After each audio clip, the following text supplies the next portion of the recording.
لیث نے بیان کیا ان سے ابن شہاب نے، ان سے عروہ نے، اور ان سے حضرت عائشہ رضی اللہ عنہا نے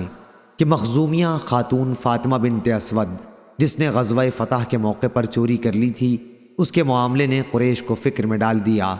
انہوں نے آپس میں مشورہ کیا کہ اس معاملے پر آن حضرت صلی اللہ علیہ وسلم سے گفتگو کون کرے۔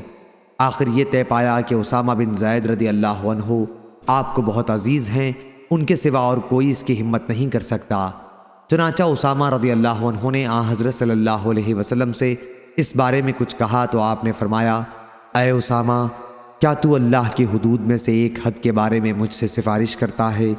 پھر آپ کھڑے ہوئے اور خطبہ دیا جس میں آپ نے فرمایا، پچھلی بہت سی امتیں اس لیے ہلاک ہو گئیں کہ جب ان کا کوئی شریف آدمی چوری کرتا تو اسے چھوڑ دیتے، اور اگر کوئی کمزور چوری کرتا تو اس پر حد قائم کرتے، اور اللہ کی قسم اگر فاطمہ بنت محمد صلی اللہ علیہ وسلم بھی چوری کرے تو میں اس کا بھی ہاتھ کاٹ ڈالوں۔ صحیح بخاری حدیث نمبر 3475۔